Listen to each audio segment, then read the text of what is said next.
Congratulations on your new Micro Ripper. This is the perfect push bike for kids to fall in love with BMX riding. As always, we recommend you take your bike to a mechanic to help get it built up, but if you take your time, watch this video, and just learn what we're doing, you can do it yourself. To build your new bike, you'll need items like grease, metric Allen wrenches, a 15mm wrench, Phillips screwdriver, pliers, and cable cutters or scissors. Your bike box may be sealed with glue, staples, or both. If yours came with staples, safely remove them with pliers and then throw the staples in the trash. Remove the bike from the box. Remove the packing materials around the bike and use wire cutters or scissors to carefully cut any zip ties. Remove the 4 bolts from the front of the stem using an Allen wrench. Also remove the 2 pinch bolts on the side of the stem. Add a small dab of grease to the threads on each bolt before reinstalling them. Grease is super important, so don't skip it. Place the handlebar onto the stem.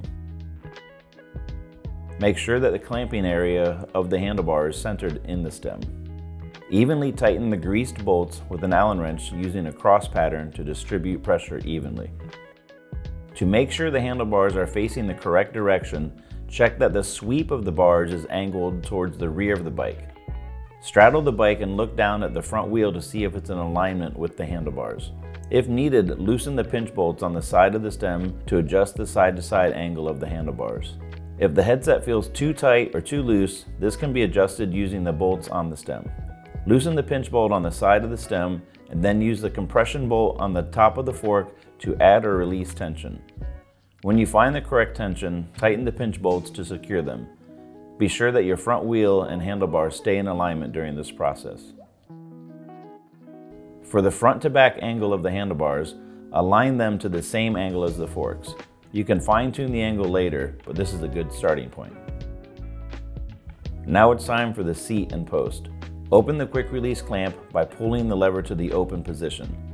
Remove the seat and post and check that the screw holding the seat in place is secure. Take a small dab of grease and wipe it around the inside of the seat tube. Look at the sides of the seat post for a line indicating its minimum insertion point. Be sure that the post is inserted into the frame to that level or further. Align the seat so it runs parallel to the frame and then tighten the seat clamp by pressing the lever back towards the frame until it's fully closed. If the seat clamp doesn't hold the post securely, open the clamp, tighten the nut opposite of the lever, and then re-engage the lever. It may take a few adjustments to get the seat clamp to tighten to the right tension. When closed, the lever should be parallel to the angle of the seat clamp. Go over every nut and bolt on the bike one more time just to make sure they are all secure. Both tires will need air. Use a pump to inflate them using the PSI guide on the tire sidewall.